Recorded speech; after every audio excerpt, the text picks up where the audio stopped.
Hello folks, and welcome to another review from the Audiophile man. So what have we got for you this time around? A bit of a combo. We've got a DAC stroke headphone amplifier from Topping, occupying a relatively small footprint, the Topping DX5 II, that's what this thing is called.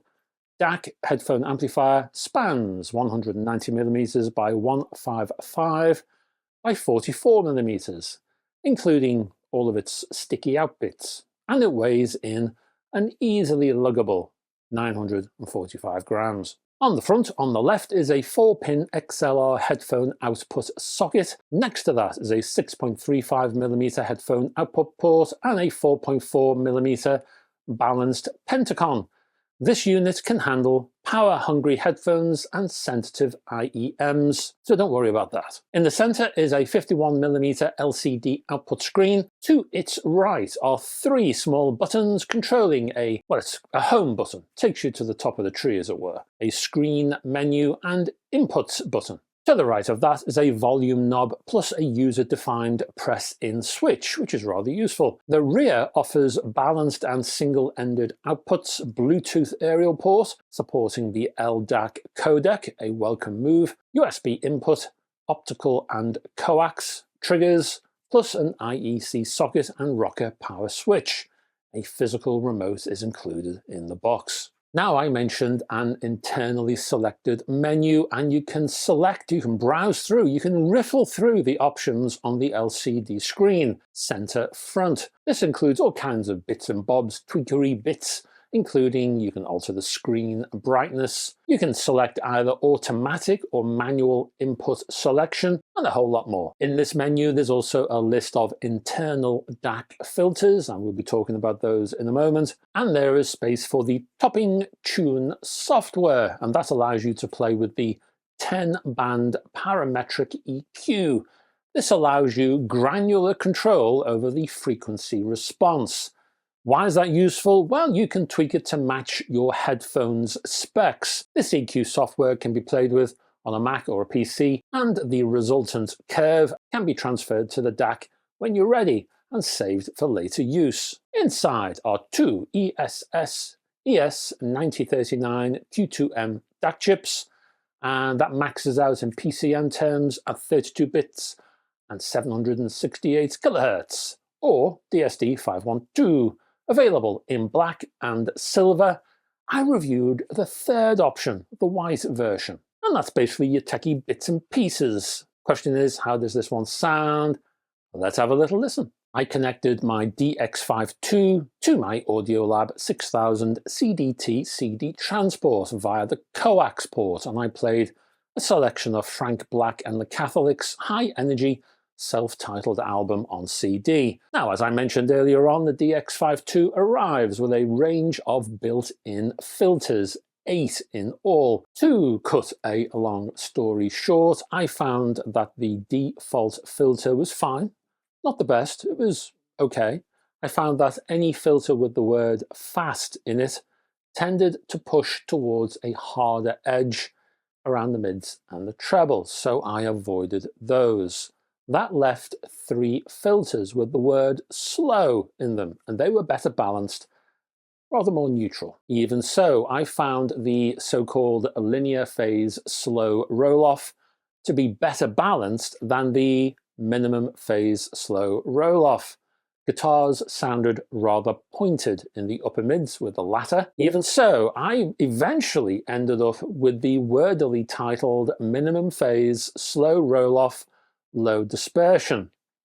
Blimey. And that was the best of the bunch. Guitars were, yes, a little lively, but the overall soundstage was spacious and detailed, and that detail was more incisive. So I stuck with the minimum phase slow roll-off low dispersion for the rest of this review. Next, I tested the single-ended mode against the balanced mode, and I listened for any changes. First difference then was the volume, which shot up in balanced mode, so down went the gain by several clicks. Also, up went the sound quality in balanced mode, and quite dramatically as well. It was better balanced, as you might expect. The soundstage was wider, fuller, mids were smoother, vocals were better integrated, losing a slight edge during crescendos, which was nice to hear. Bass was bigger, meatier now. All of this low noise output meant that more subtle sounds, like the ride cymbal for example, could be better heard. So I retained balanced play for the rest of this review. Next, I turned to Bluetooth, and I was very pleased, as I say, to see that the DX5 II supports the LDAC codec, a codec developed by Sony. This is one of the best codecs out there, elevating Bluetooth to a serious streaming standard. And I never thought I'd say that. Playing Nick Drake's title track from the Pink Moon album at 24-bit 96, I was struck by the neutral presentation from those balanced connections. I was struck by how well integrated all the frequencies were on this track, and yet how easily the acoustic guitar was also tracked. I was impressed by the emotion from the vocal as well, especially from a mere Bluetooth connection. I continued to be impressed as I moved to the USB connection, using my MacBook laptop as a source, playing Tom Waits' Step Right Up at the same resolution. That sense of neutrality was a real boon, especially when you're playing from an inherently noisy device like a computer. Now, before we go walkabout out of the listening room, I quickly compared the DX5 II with the much more expensive Benchmark DAC3 within my reference hi-fi. Now, the Benchmark is priced at around $3K, and don't forget this topping box is $299, and well, the Benchmark sounded more expensive. The topping sounded a little bit claustrophobic in comparison around the upper mids. Bass was more naturalistic and treble more incisive from the Benchmark. Again, no surprise. What was surprising was how well the DX5 II performed in the face of this superior enemy. The DX5 II retained a heap of detail, offered a dynamic performance, and it retained much of the energy from the Benchmark. The boy done good, you might say. I then stepped out of my listening room, topping in hand, and I entered my living room, and I have a headphone-only setup in there that I recently created. And it's a system I really must feature in detail someday. It was created to solve a problem, and it does that. And it features, amongst other things that I won't go into right now, a Lima Elements CD player, Sennheiser D800 headphones, Icon Audio Valve headamp, and a Topping D90LE DAC. That particular DAC was priced around, what, £800 when it was originally launched. My idea was to replace the Icon Audio headamp and the Topping DAC with this single combo lower cost DX5 II unit. In software terms, well, it's been a long time, what, 25 years or more since I played the CD Isola, I'm going to say Isola, by the Swedish outfit Kent on the RCA Victor label. The track OWC featured vocal, piano, bass, acoustic and electric guitars, and drums, and a string section to boot. Replacing the Topping DAC only with the much lower cost DX5 II, well, again, as you might expect, there was a slight loss in fullness around the piano, delicacy around the percussive taps, and some space across the mids. But again, the performance remained excellent, considering the DAC section in the DX5 II box was much cheaper than the specialist D90LE. The performance from the DX5 II was remarkably good. Next, I dumped the Icon Audio headamp, and I used the headamp in the DX5 II instead. And I was very impressed with the bass from the DX5 II, which offered a low-end thump that proved to be an excellent foundation for this song. The enhanced bass added weight to the piano as well. Sure, the delicacy and fragility, that did take a hit in the upper frequencies, especially when you compare it to such a high-end Valve headamp, but there was enough detail here from the DX5 II cymbals, for example, to provide a useful balance to the overall presentation. Again, for such a relatively low-cost box, I was surprised. I was impressed. Finally, I hooked the DX5 II into my office 2-channel AV system.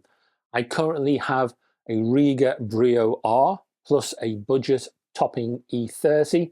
This is the first issue, very early model of the E30, and that was hooked up to my Samsung 4K TV, and at the other end was a pair of Spendor S3 5R stand mounts. All of that was shoved into a basic IKEA shelving unit. The test here was this: does spending more on an AV system DAC really matter? Is it just a waste of money? After all, the E30 offers great value for money and it works very well in my AV setup. The original, what was it, £107.40 for the E30, well, that still produces a great AV performance. Question is the DX5 II a worthy upgrade? Well, I played a typical output, you might say. I played Blondie's Heart of Glass via YouTube Music. It's a lossy source, and as I say, it's a typical piece of music quality you may hear from a TV, but in results terms, my goodness, yes, sound did improve. Gotta say, there were no fireworks here, no glitz, no sonic bling, but I didn't want that. I wanted quality, and that's what I got. Quality built from the ground up. Bass was tighter, it was focused, noise was lower, so detail increased. The thing that really hit me though was the articulation from the vocals. The precision from the delivery, well, it meant I was hearing lyrics I had previously missed, because there was always a slight blur from the E30. Instrumental separation from the DX5 II also meant that there was more detail coming through to the ear. The bass guitar line, for example, was distinct now. The ride cymbal, another example, well, that had space to maneuver. And that's basically your review. Let me give you a few final thoughts, have some of those to give you, and some pros and cons, and a rating. The Topping DX5 II is packed with features. If you believe that hi-fi is about choice and about flexibility, then look no further than the DX5 II. Those features produce tremendous value for money. More than that, those features actually work, and they contribute successfully to overall sound quality. And that sound quality is high indeed for the price.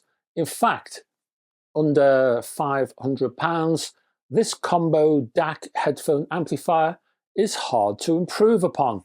I certainly haven't heard anything to beat it in 2025. And that's it, folks. Thank you very much for staying to the end of this video. Down below, can you click on the like and subscribe buttons if you haven't done so already?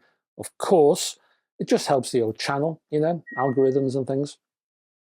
Down below, I will put links to the Topping DX5 II, and you can check it out in more detail if you like. My links are down there too. I have links to my Facebook group. You're welcome to join that.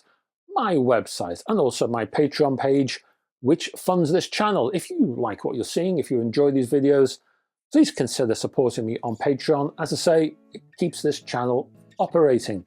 I'll be back probably Friday with something musical, and then the next day on Saturday with a hi-fi news thing, and then on the Sunday, the day after, probably another review. Probably speakers, I think. Stand mounts. Not too expensive. There's a hint. So it's like 20 questions, hey? So wherever we meet in the near future, I hope to have your company. Until then, folks, bye-bye for now.